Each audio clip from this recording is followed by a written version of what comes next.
Bom, boa noite a todos. Vou tentar ser breve e trazer um ponto de vista um pouco diferente. Interessante a gente ter invertido essas falas hoje aqui à noite, porque o Lauro acabou de apresentar para nós um pouco o status quo das tradições relacionadas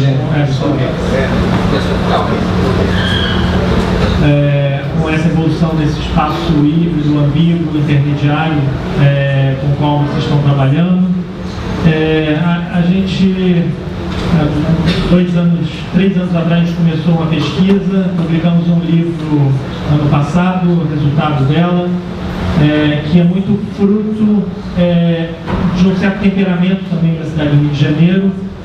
Aqui, diante de vocês, os monumentos arquitetônicos da cidade carioca, né? Eu chamo de monumentos arquitetônicos porque são verdadeiramente monumentos da cidade. A arquitetura não consegue competir com a geografia rica que a cidade tem, então ela acontece no meio desses grandes acontecimentos. E ali uma imagem que todos conhecem, né, esse desenho do Le Corbusier, trazendo como ideia da arquitetura essa ideia de uma espécie de enquadramento, onde a paisagem é parte integrante dessa relação que a arquitetura estabelece com o lugar.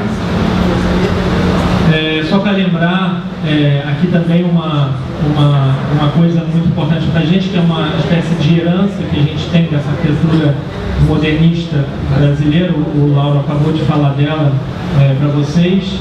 Então a gente considera que é a arquitetura que mais se valorizou brasileira internacionalmente, e do ponto de vista artístico e científico a gente continua, na realidade, celebrando essa arquitetura como a melhor que a gente já teve.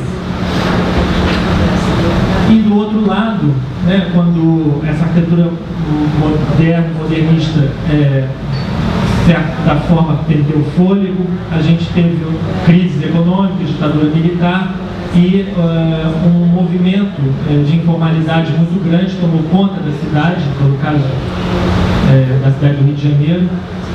E a Bienal de 2002 em Veneza, por exemplo, o Brasil foi representado pelas ações de projeto arquitetônico e urbanístico em favelas, né? Então isso foi um novo momento também do trabalho dos arquitetos urbanistas no Brasil e no Rio de Janeiro em especial.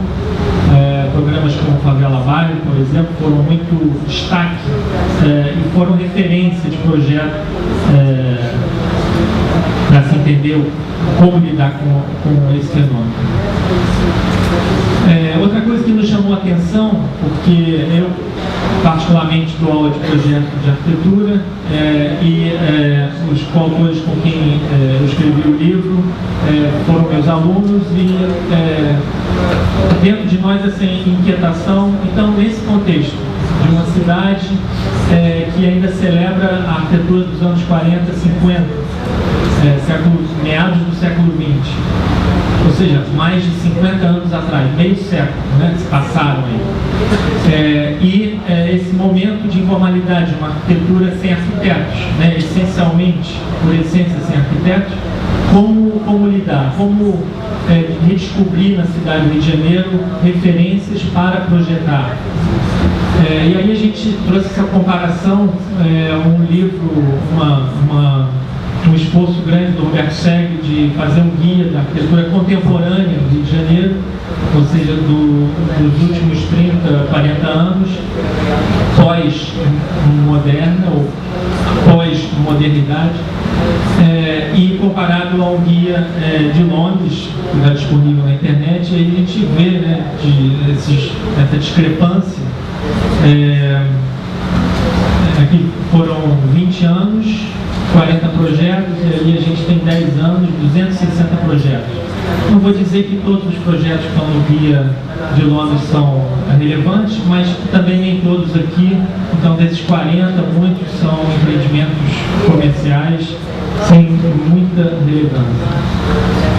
E paralelamente a isso, a gente vê surgir, crescer cada vez mais, uma influência da internet, dos blogs, e é com isso que os nossos alunos aqui são alimentados cotidianamente, e é com isso que eles projetam e entendem a arquitetura contemporânea. Arquitetura fotogênica, muito intermediada pela fotografia, de algo distante que eles não conhecem, muitos não têm condições de viajar para o exterior, então a maioria esmagadora desses projetos são fora do país, e distantes e de difícil acesso. E aí, como é que então a gente poderia imaginar uma maneira de fazer com que os nossos alunos pudessem recuperar esse contato ao vivo da arquitetura, a experiência vivenciada dela, e de uma arquitetura que pudesse ser chamada de contemporânea, né? Que pudesse difundir dar ou oferecer lições que fossem pertinentes para pensar a cidade hoje e a arquitetura nessa cidade. E aí a gente partiu de 3 grandes manifestos relativamente contemporâneos de arquitetura. O Learning from Las Vegas, que é um marco dessa transição da modernidade para a pós-modernidade, que é essa leitura de algo que até então era considerado uma não arquitetura, mas que vocês todos conhecem. O famoso Nova York Delirante, do Mercúrio, também, que é um manifesto atuativo, ou seja, de algo que já está, e como é que olhos contemporâneos olham para o que já está e dissecam esse tecido existente para retirar lições para o presente e para o futuro.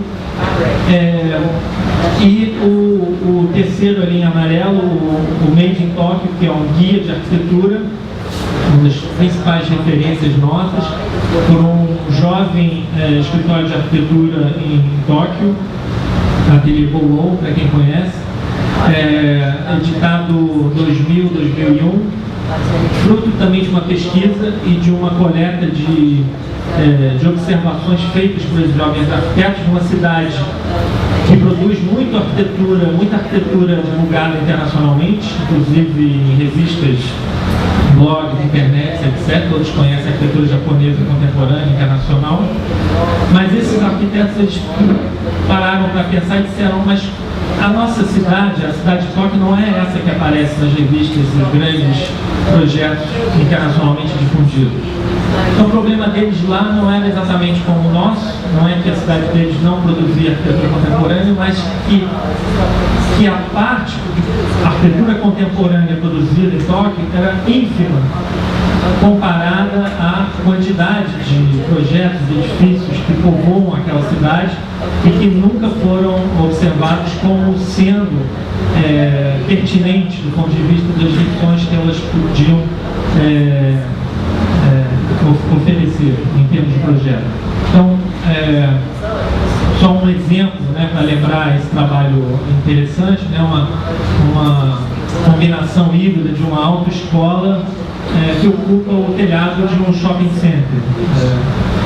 Falta de espaço, né, Tóquio hiperdensa, então é um terreno de autoescola que ocupa uma área, né, metros quadrados, que numa cidade com falta de espaço são essenciais, e de um telhado, né, de uma laje, de uma cobertura de shopping center que não serve para nada na realidade, né, apenas para cobrir o shopping center. Então uma espécie de parceria, né, mutualista entre a escola, a autoescola e o shopping center, né? Uma coisa meio que ajudando a outra, como o passarinho nas costas do elefante lá, né? Uma espécie de parasita que se aproveita dessa relação.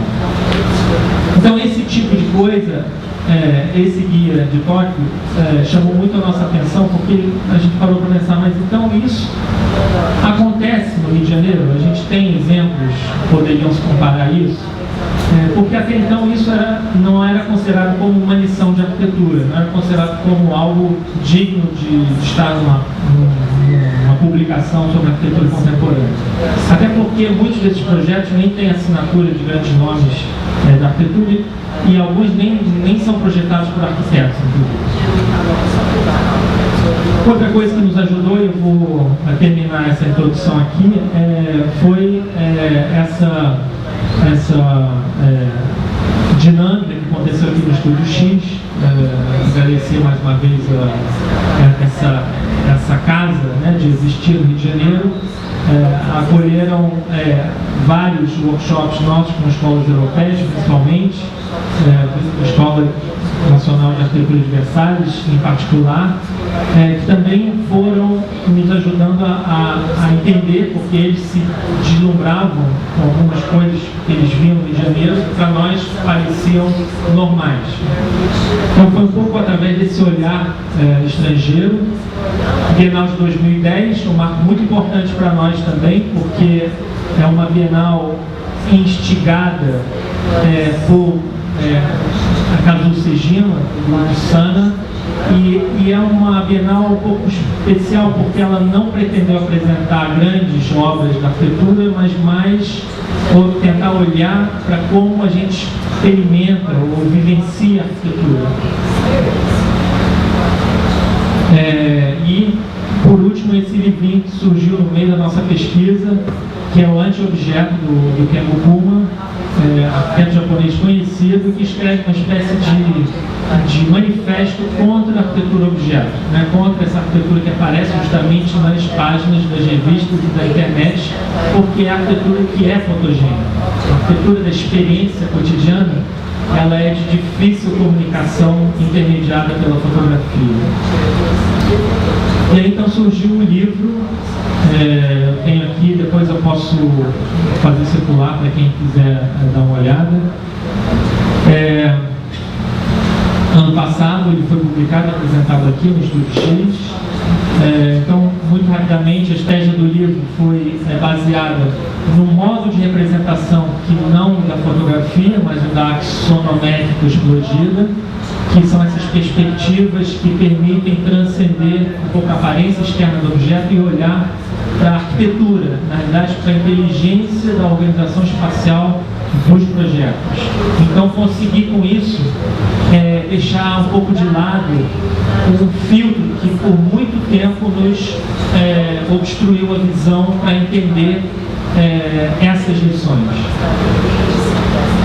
E aí um caso paradigmático para nós foi uma espécie de caso teste, que é um edifício garagem combinado com uma estação rodoviária em pleno centro da cidade. Para quem não visitou ainda, vale a pena uma cuida lá, que é o Terminal Menezes Cortes.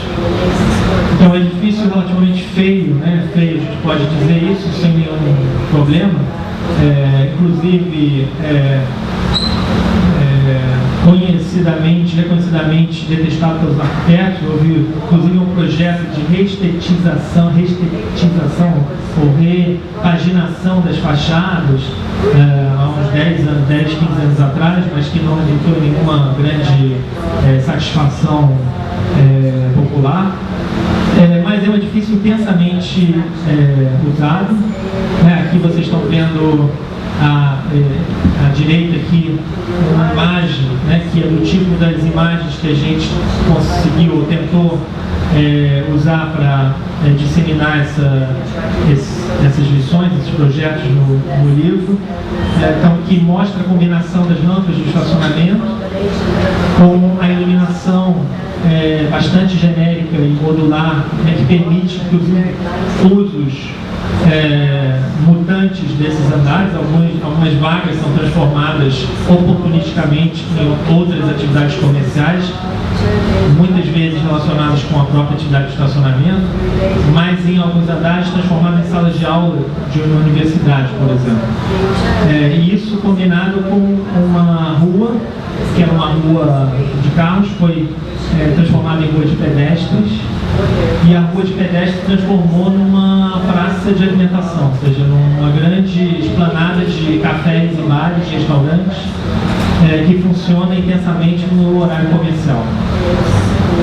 E tudo isso convive com um terminal rodoviário que atravessa o edifício, né? É a única rua, é o único interior de edifício no Rio de Janeiro, em todo caso, que está no Google Street View. Ou seja, é uma rua que atravessa o interior de um prédio. Porque justamente essa a ideia, né? Existia ali um terminal, historicamente, e aí houve alguém que pensou, mas vamos oportunisticamente, vamos tirar partido dessa oportunidade e oferecer vagas de estacionamento para suprir essa necessidade que é muito grande no centro do Rio de Janeiro. Então foram construídos 3 andares de estacionamento em cima do terminal. E o terminal funciona mais ou menos assim. Então vocês têm esses fluxos representados na legenda, né?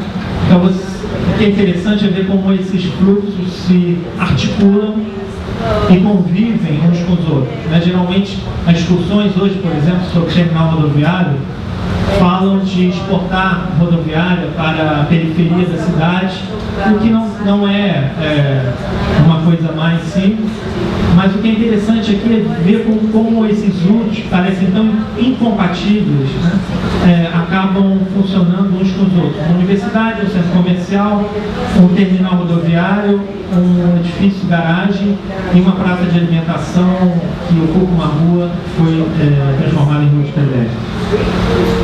Então esse exemplo começou a ser uma espécie de lanterna que a gente usou para descobrir outras coisas desse gênero na cidade. Aqui uma vista um pouco em detalhe dessa relação. É uma relação que acontece por um aproveitamento de um pequeno desnível entre 2 ruas que são adjacentes. Então isso permite as pessoas passarem por baixo dos ônibus que passam por cima, mas eles não passam por cima subindo por grandes viadutos, eles apenas estão circulando nas ruas que estão numa cota ligeiramente elevada, e o trânsito de pedestres passa por baixo sem perceber o trânsito de ônibus, na verdade. E a partir então desse caso e de outros que a gente foi coletando, a gente chegou a essa estrutura de 5 qualidades que definiram para nós, que ajudaram a uma definição, uma avaliação desses casos, não para dizer se é bom ou ruim, mas apenas para quantificar, conseguir chegar a uma quantificação e entender como esses casos se comportam em relação a essas qualidades. Então, essas 5 qualidades são frutos da observação dos casos, mas elas também são alimentadas por uma bibliografia internacional sobre a arquitetura contemporânea. Então são diversos autores, principalmente estrangeiros, que falam sobre a arquitetura contemporânea, teóricos da arquitetura, crítica de arquitetura contemporânea, que passam por diversos conceitos. Eu não vou detalhar aqui, mas vocês podem mais ou menos reconhecer no hibridismo, na questão dos fluxos, na questão da artificialidade do sítio, na estrutura aberta e nessa questão da autonomia da imagem. E aí, cada uma dessas qualidades foi subdividida em 3 níveis, de 0 a 2, né, para que a gente pudesse quantificar. Então esses níveis são apenas para dizer se tem pouco, mediamente ou muito daquela qualidade, né? E isso tudo é muito da nossa observação. A gente não tinha nenhuma fita métrica, né? Nenhuma escala para estabelecer isso. Então essa foi a nossa escala. A gente fabricou essa fita métrica dessa forma. Então acho que esses termos também tentam ser o mais diretos possíveis, para que não haja muita interpretação e para que eles sejam também uma fita métrica não muito detalhada, uma fita métrica grosseira, só para a gente poder saber do que a gente está falando. Acho que dá para acompanhar. Eu coloquei em inglês, desculpem a audiência em português, mas era para poder comunicar para eles também aqui. E aí a gente teve uma ideia interessante, que foi dizer, então essas qualidades, se a gente colocá-las graficamente numa espécie de rosa de ventos, né, como se fossem um gráfico, ao invés de uma tabela, a gente poderia então representar cada projeto através dessa estrela. Então, em cada eixo, a gente tem uma das qualidades que estão escaladas de 0 a 12. E aí a gente pode, então, no conjunto de casos que a gente avaliou, a gente pode, então, observar graficamente o comportamento desses casos. Vou passar rapidamente aqui para vocês entenderem assim, para onde sopra o vento, para onde sopra o vento de cada caso.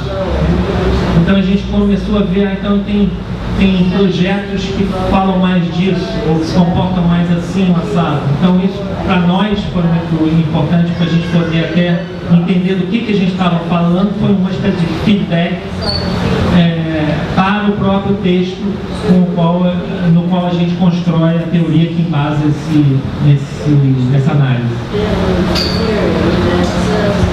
Então agora eu vou apresentar 6 casos muito rapidamente, eu não quero atrasar muito na hora, que são mais voltados talvez para o assunto que vocês estão discutindo aqui no workshop, sobre in-between, sobre espaços intermediários, sobre essas relações entre público e privado.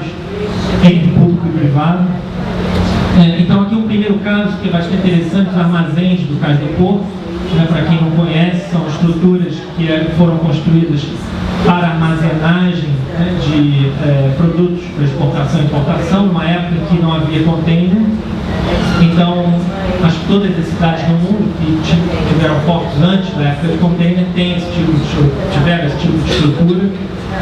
E aqui essas estruturas foram por muito tempo deixadas um pouquinho em abandono durante essa transição para o container, e algumas delas vêm sendo reapropriadas por outros usos, que são efêmeros, que são pontuais, e que veem nessas estruturas uma oportunidade muito interessante de espaço disponível, genérico, que permite diversas coisas.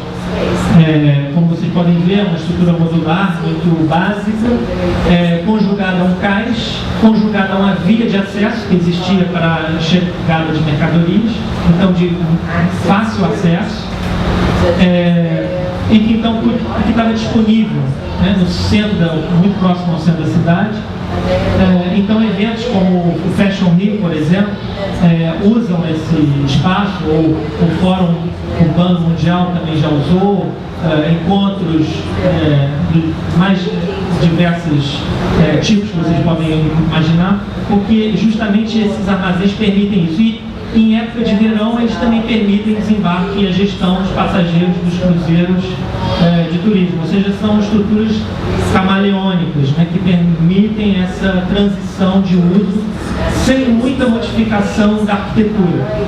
Então a missão para nós era, então existe um modo de projetar uma arquitetura que consegue quase uma qualidade de ser aprogramática, ou seja, você consegue construir ou definir uma forma arquitetônica sem muito programa vinculado a ela. Uma lição do Aldo Rossi com a Basílica de Padua, essa estrutura que pode mudar de programa ao longo da sua história sem muita modificação da arquitetura. Então existe uma espécie de autonomia do projeto em relação ao programa. Outro caso bastante interessante, eu sei que eles estão falando aqui de interiores, mas essa praça, que é a Praça 15,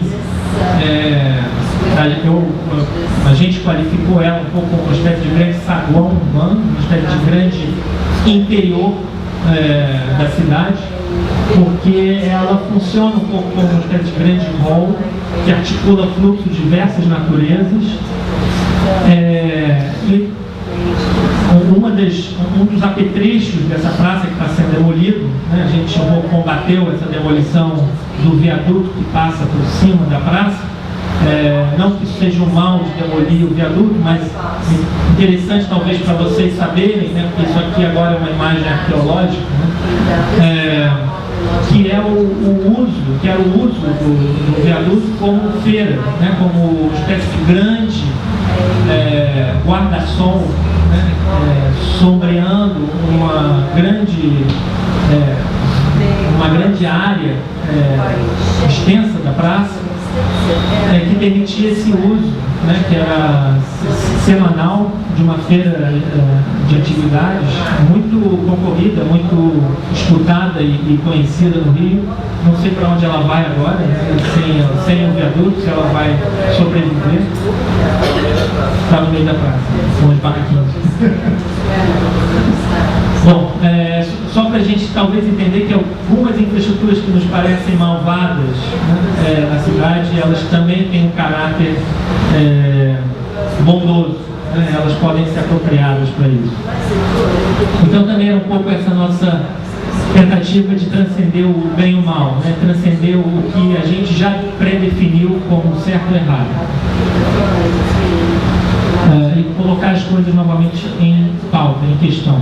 Aeroporto Santos Dumont, que é uma outra lição muito interessante, aeroporto de uma época onde se faziam aeroportos lights, né, leves, sem toda a parafernália que a gente tem hoje. A gente embarcava no avião quase que saindo da calçada, entrando na pista, né, não tinha muito protocolo para isso. Alguma coisa desse ritual ainda existe, principalmente no desembarque, que é feito pelo antigo terminal. Então a gente desce na pista e vai andando e saindo pela calçada, e a calçada e o hall é quase uma espécie de praça pública coberta, de uma dimensão generosa, que não era apenas para esse embarque e desembarque, mas era para uma espécie de poética do voo, né? A gente perdeu hoje muito isso, a gente é um pouco encapsulado dentro das coisas e acaba entrando dentro da outra cápsula até o avião e sai dela, e a gente não tem muito essa experiência mais poética. E essa é a passarela, né, que leva ao aeroporto, e que conecta o aeroporto 5 minutos a pé, contado no relógio, do hall de desembarque para as ruas do centro da cidade. Então é uma situação, eu poderia dizer, quase única de um aeroporto urbano no mundo, né, onde você pode sair da aeronave sem ter que pegar um transporte motorizado. Eu já vivenciei essa experiência.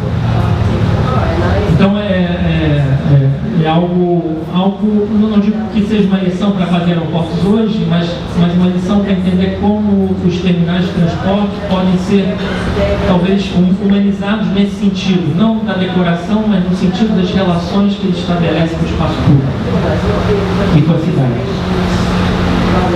Aqui é um projeto que eu sei que um dos grupos de vocês visitou hoje ou ontem, não sei, é o Centro Comercial Shopping Cidade de Copacabana, que é um projeto de um arquiteto conhecido, brasileiro, mas que é quase anônimo porque isso não aparece muito na biografia dele, né? Não é um projeto assim, de destaque da carreira dele, apesar das grandes qualidades que esse projeto tem, poucos o estudam ou publicam.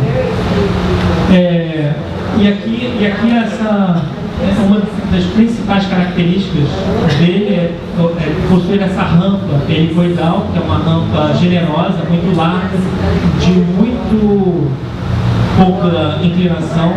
É quase como se você pegasse a calçada e estendesse ela para dentro do edifício, e ela vai desembocar no topo da parte que a gente chama de embasamento, que são os 3 primeiros andares desse grande projeto, que é uma galeria comercial coroada por edifícios residenciais.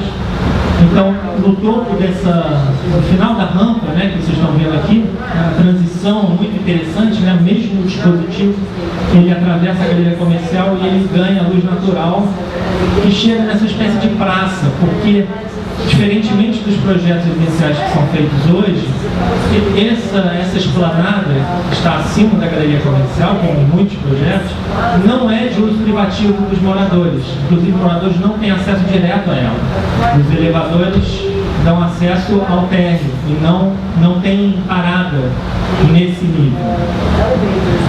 Então, isso é quase como uma praça que é apropriada por associações, tem uma igreja, etc., mas que é de acesso público, ou seja, você não precisa das credenciais do morador do conjunto residencial para ter acesso a ela. Então isso confere a esse lugar um estatuto bastante diferenciado. Num bairro como Copacabana, que é muito denso, esse espaço é um espaço efetivamente público, a gente poderia dizer, mesmo que de estatuto privado. Outro projeto é esse edifício Argentina, que a gente chama de edifício Argentina, Centro Empresarial Rio, que fica na praia de Botafogo. Achei interessante trazer ele aqui para vocês, por essa característica dele possuir uma espécie de alameda, que é uma antiga esplanada, na realidade, da embaixada da Argentina que ocupava esse terreno antigamente. Então havia um casarão e havia essa aldeia, né, de palmeiras, e elas foram mantidas, conservadas, entendidas como patrimônio da cidade. E a embaixada virou consulado, e o consulado hoje ocupa uma sobreloja da torre comercial que se ergueu ali. E essa esplanada, né, as palmeiras foram conservadas, mas a esplanada não é mais, não está mais no chão, propriamente dito, tem estacionamentos abaixo dela, então ela virou uma espécie de laje, de plataforma elevada. As palmeiras atravessam essa laje, né? E ela é uma espécie de, eu poderia dizer, uma espécie de varanda a céu aberto desse edifício, uma espécie de grande hall verde, também de estatuto privado, porque ela pertence à propriedade privada do empreendimento comercial que se ergueu ali, mas ela é pública no sentido do seu uso, do seu atravessamento. Existem alguns homens fardados de segurança, assim, apaisanos que ficam, não fardados, mas apaisanos que ficam controlando, vigiando para que não haja nenhuma perturbação do clima ali. Mas é muito sutil e a sensação de espaço público é muito forte no sentido do uso e apropriação do espaço, como as pessoas ficam ali, como você pode sentar-se em qualquer lugar, você não precisa, mais uma vez, de passar nenhuma grade, né, para entrar nesse espaço. E é um espaço que, incrivelmente, também, como vocês podem ver aqui, existe uma espécie de tratamento paisagístico também bastante generoso no espaço, que também confere a ele essas qualidades. E uma coisa incrível também é que ele se conecta em continuidade perfeita com o hall do edifício, que também não é um hall envidraçado, é uma espécie de pilotis, né, um pouco brutalista, mas é um pilotis monumental, mas sem nenhum desnível, inclusive.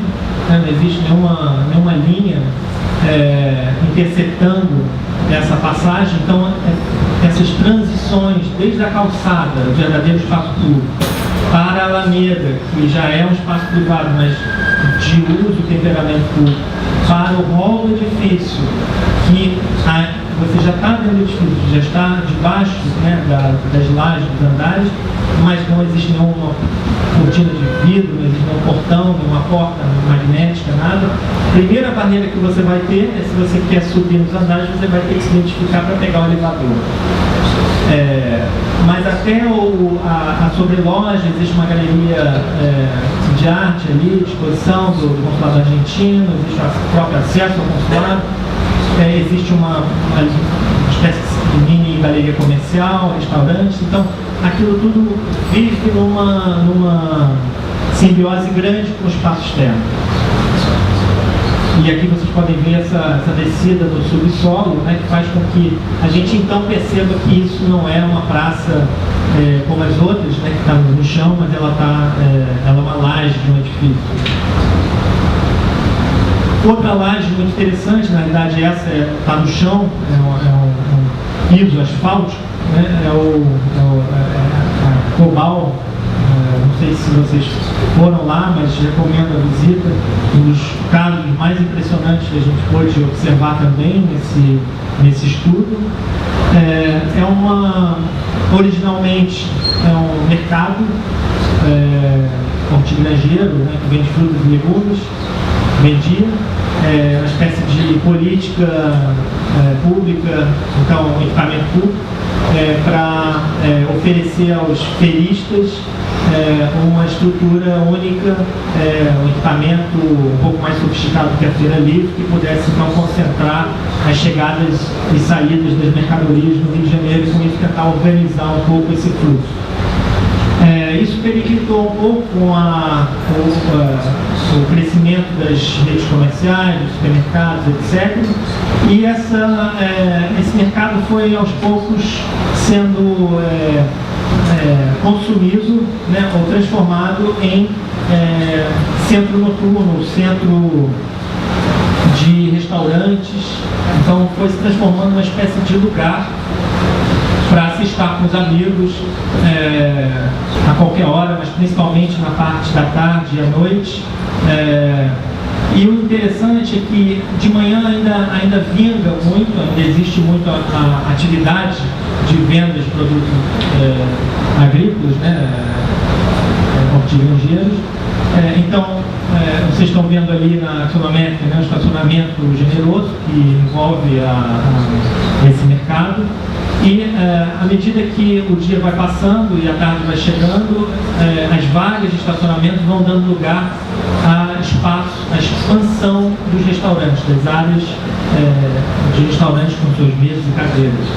Então a gente observou essa transição, né? A gente vê na marcação do piso a marcação para os veículos, né, se movimentarem durante o dia. E aos poucos as mesas e cadeiras vão ganhando espaço e os carros vão diminuindo a presença, porque o custo, né, o valor daquele espaço como estacionamento perde a batalha relativamente ao valor que aquele mesmo espaço adquire como espaço de restauração, né, espaço de alimentação à noite.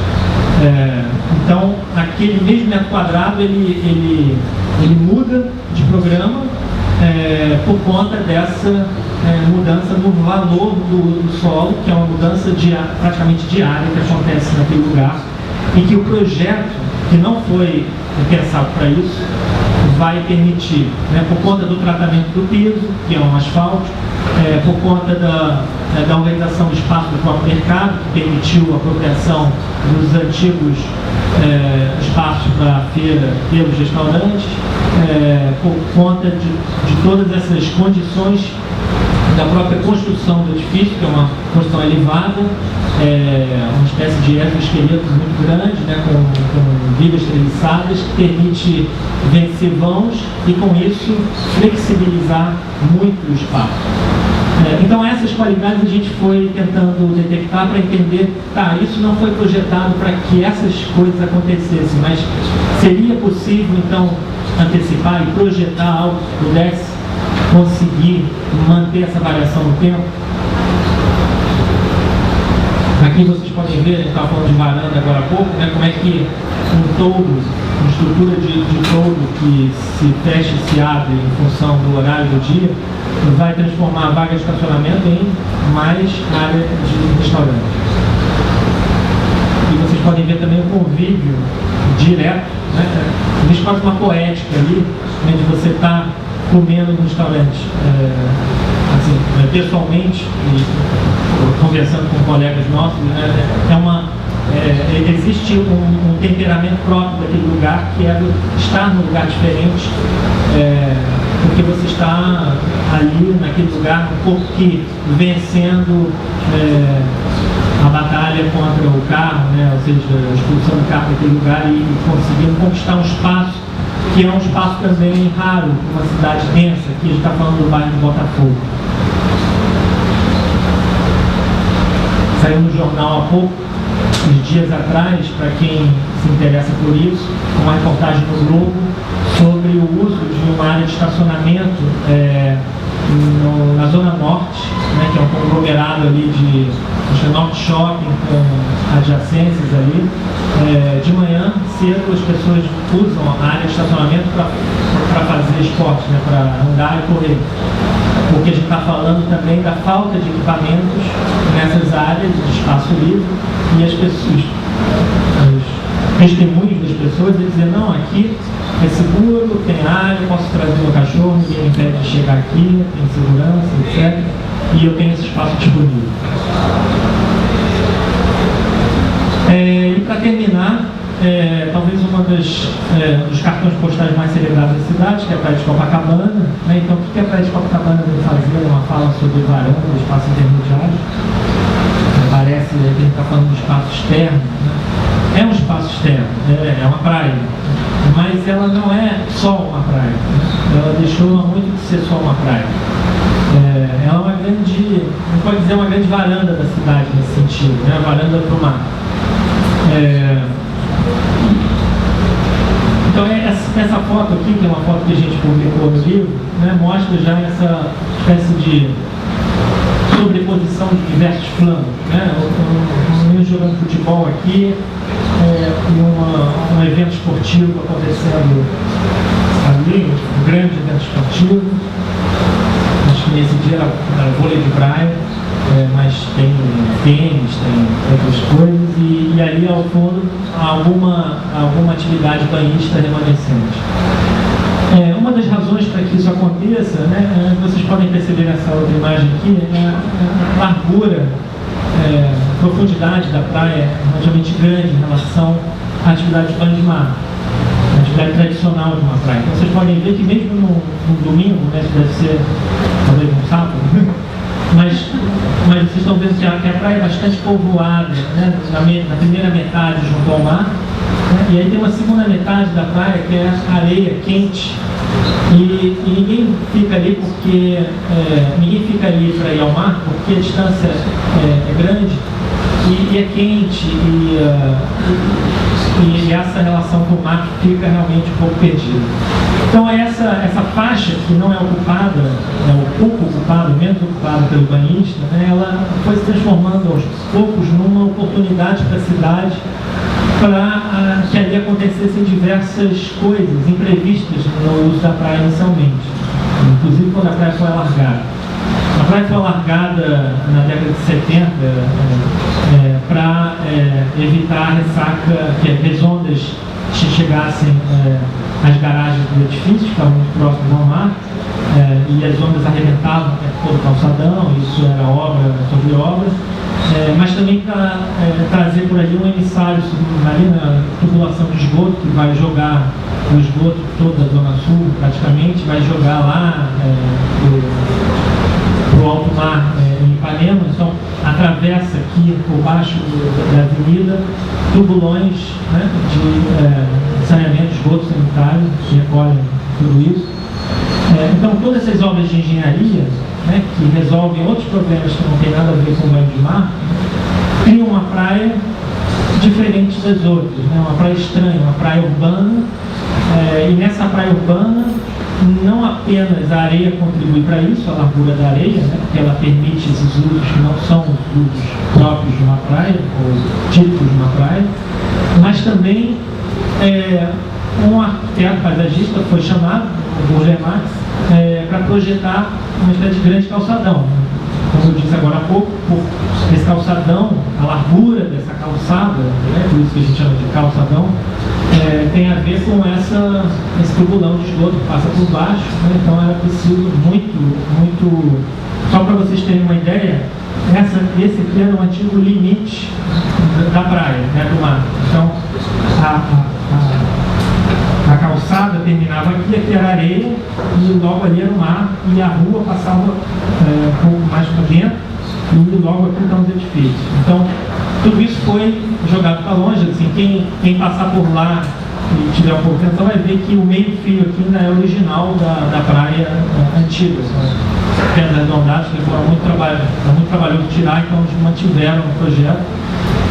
E aí o Burle Marx desenhou esse piso, né, incrível, né? Então ele aparece sempre nas portagens, tá? Então isso aqui é paisagismo da década do modernismo, então é uma pintura abstrata, mas muito pouca gente fala, a gente não encontrou ninguém falando exatamente de que isso aqui é não só uma abstração gráfica, né, mas tem uma obra de arte, né, que é pictográfica, mas também uma espécie de abstração do que a gente entende como espaço público, geralmente, quando a gente está projetando, né?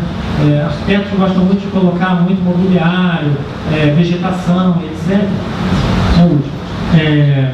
E aqui são poucas as essências que estão plantadas, as essências nativas dessa área, que o Burle Marx fez questão de valorizar. E vocês estão vendo que é muito espaço livre. Aí, alguns arquitetos dizem, mas porque a gente tinha que fazer esse calçadão, então é assim mesmo, então o espaço não serve para muita coisa. Ao contrário, é aí que ele serve porque ele é esse piso versátil, né? Não só a areia da praia é extensa, permite uma flexibilidade de uso, mas esse calçadão também, pela horizontalidade, pela pouca presença de obstruções aos usos que ele pode receber, permite uma enorme flexibilidade. Isso aqui é uma imagem só para vocês terem a noção dessa grande continuidade entre a areia, o calçadão e mais à frente as pistas.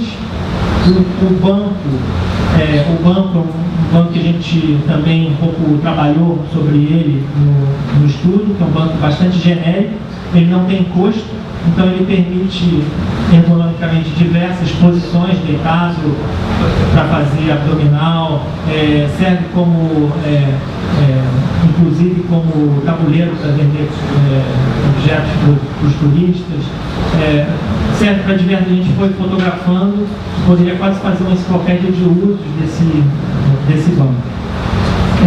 E aqui, assim, terminando mesmo, né, esses eventos que vão se apropriando desse espaço, que é um espaço grande, uma grande quantidade de metros quadrados, em plena cidade, extremamente bem abastecido em transporte público, né, metrô, ônibus, são diversas linhas que passam por ali, um bairro denso, então é uma área bastante grande, que serve não só para o bairro, mas para a cidade de modo geral. Então diversos eventos vão acontecendo ali, né, que usam não só a areia da praia, mas vão se estendendo pelo calçadão. E por último, né, essa missa do Papa que acabou tendo que acontecer lá, por conta de imprevistos na periferia distante da cidade, mas quando se procurou um espaço para que aquilo acontecesse, na cidade, onde é que eles foram encontrar? Em Copacabana, justamente por essa disponibilidade e por essa flexibilidade de uso. É só. Obrigado.